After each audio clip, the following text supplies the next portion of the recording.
Then Boaz said to the elders and to the crowd standing around, "You are witnesses that today I have brought from Naomi all the property of Elimelech, Chilion, and Mahlon." Sorry, bought, not brought. "And with the land I have acquired Ruth, the Moabite widow of Mahlon, to be my wife. This way she can have a son to carry on the family name of her dead husband and to inherit the family property here in his hometown. You are all witnesses today." What's up, cool people? My name's Matt. Welcome back to our Bible study. Alrighty. Ruth chapter 4 is actually the final chapter. Ruth is a rather short book of the Bible. But hey, after all of I think just about every book prior to this one had 20 plus chapters. So, breaks things up a little bit to have a shorter book of the Bible. But anyway, alright, time to figure out what happens with the whole family redeemer situation. So, it kind of spoils it, air quote, with this subheading here, but anywho, let's just read on and find out what happens in more detail. Boaz went to the town gate and took a seat there. Just then, the family redeemer he had mentioned came by, so Boaz called out to him, "Come over here and sit down, friend. I want to talk to you." So they sat down together. Then Boaz called 10 leaders from the town and asked them to sit as witnesses. And Boaz said to the family redeemer, "You know Naomi, who came back from Moab. She is selling the land that belonged to our relative Elimelech. I thought I should speak to you about it so that you can redeem it if you wish. If you want the land, then buy it here in the presence of these witnesses. But if you don't want it, let me know right away, because I am next in line to redeem it after you." The man replied, "All right, I'll redeem it." Okay. So, there's also land involved in this, which I wonder if Elimelech's house in Israel would have been where Ruth and Naomi are currently staying. And if so, then, it would make sense in a way if Naomi was going to sell it off either to help provide for them or, or maybe have it be more of a passing along to the next of kin to help provide for them. Either way, the idea is probably to either get them some money to help provide for her and Ruth, or to have somebody, own the land who could actually, do more stuff with it, and then be able to help provide for them that way. So this man, who is currently nameless, has agreed to redeem the land. But if that's all that Boaz has said thus far, he might not have all the details. But anyway, verse 5. Then Boaz told him, "Of course, your purchase of the land from Naomi also requires that you marry Ruth, the Moabite widow. That way she can have children who will carry on her husband's name and keep the land in the family." "Then I can't redeem it," the family redeemer replied, "because this might endanger my own estate. You redeem the land. I cannot do it." So that's how it winds up being Boaz who, takes care of the situation and redeems the land and the family and whatnot. Okay. He says, "This might endanger my own estate." I wonder if that's a way of nicely saying that he could possibly get in trouble with his own wife at the time. Maybe he was married and that was the problem, and he didn't want to cause any tension there. I don't know. Anyway, moving along. Verse 7. Now in those days it was the custom in Israel for anyone transferring a right of purchase to remove his sandal and hand it to the other party. This publicly validated the transaction. So the other family redeemer drew off his sandal as he said to Boaz, "You buy the land." Just, okay, following common procedure for that particular moment. Then Boaz said to the elders and to the crowd standing around, "You are witnesses that today I have brought from Naomi all the property of Elimelech, Chilion, and Mahlon."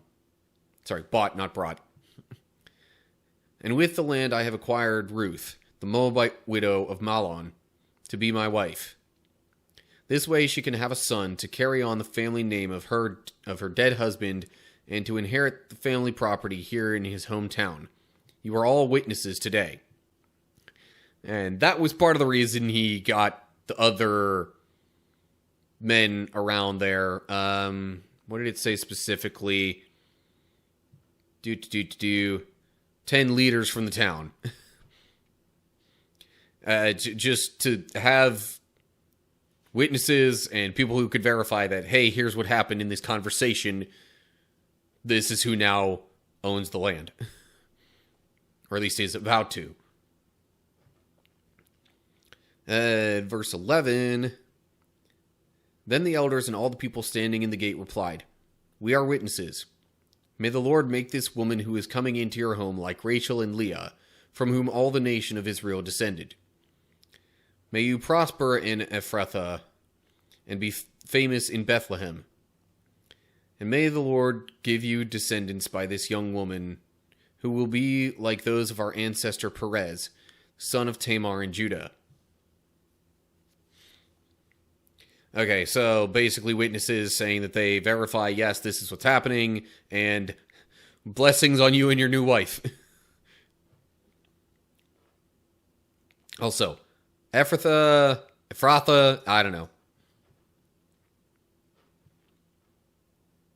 I felt like I kind of botched the pronunciation the first time there, but there's not necessarily one universally agreed upon pronunciation for quite a few of these. Anyway, a few of these, place names and stuff. That's what I mean. Anyway. Okay, verse 13. So Boaz took Ruth into his home, and she became his wife. When he slept with her, the Lord enabled her to become pregnant, and she gave birth to a son. Then the women of the town said to Naomi, "Praise the Lord, who has now provided a redeemer for your family. May this child be famous in Israel. May he restore your youth and care for you in your old age. For he is the son of your daughter-in-law, who loves you and has been better to you than 7 sons." All right, so Ruth and Boaz are married. They have a son. And probably, in part at least, recognizing the trouble that Naomi had gone through, I guess that kind of made it an even happier occasion, because this now was like, hey, there's finally a bright spot after all this trouble you've gone through. And then just further blessings and hoping for good things in the future. Then we get to verse 16. Naomi took the baby and cuddled him to her breast, and she cared for him as if he were her own. The neighbor women said, "Now at last Naomi has a son again." And they named him Obed. He became the father of Jesse and the grandfather of David. This is the genealogical record of their ancestor Perez. Perez was the father of Hezron, Hezron the father of Ram, Ram the father of Amminadab, Amminadab father of Nahshon, Nahshon the father of Salmon, Salmon the father of Boaz, Boaz father of Obed, Obed father of Jesse, Jesse the father of David. David, who, people familiar with the Bible pretty much at all, is a name that they would be familiar with. And yes, it is that David. So we get Ruth, a Moabite woman, being an important link in the ancestral chain of Israel. But, and, continuing to call her Naomi is more fitting again now, because, I think, if I remember right, back in chapter 1 or 2, whichever, it mentioned, I think that Naomi meant something related to joy, but in that chapter she was wanting them to call her Mara, because, like, she was bitter, or the Lord had put her through all this. Yeah. Naomi means pleasant. Mara means bitter. So, perhaps for the first time in quite a while, she was truly Naomi again. Feeling that, her life was once again pleasant. Oh yeah, and footnote there at Salmon, I don't know if I'm even reading that or pronouncing that correctly, but says that's as in some Greek manuscripts, Hebrew reads Salma. But it's different way of saying the same name probably, or at least referring to the same person. Anywho, alrighty, so that does it for Ruth chapter 4, and actually the entirety of the book of Ruth. Which means next time, we're moving on to 1 Samuel. First book of the Bible that has, a number attached to it.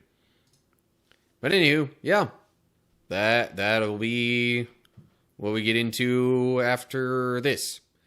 Alright, so in the end, Ruth and Boaz are married. They have a son at least. And this son turns out to be a kind of an important link in the chain of the history of Israel. I mean, the history looking back from now. So yeah, it's interesting how occasionally there's like a particular woman, especially a woman who starts off at least as an outsider, who winds up being like a really, really important part of Jewish ancestry. But anyway, just another piece of evidence to show that, like, doesn't matter where you start, if you move towards God, He can do great things in and through you. But anyway, so that does it for the entirety of Ruth, one of the shorter books of the Bible, and that's not necessarily a problem after all the long ones that we've had. But anyway, as always, like and share if you enjoyed the video, subscribe to the channel, and click the bell if you're on YouTube to get updates when I post new videos. Feel free to follow or do whatever's appropriate for any other platform you might see this on. Speaking of other platforms, look down in the description for info on other social media pages and all that good stuff. And leave comments down below there with any thoughts you have. So that'll do it for now. Hope you're all doing well. Hopefully I'll see you soon for another video. Whatever the case is, till next time, stay cool, people.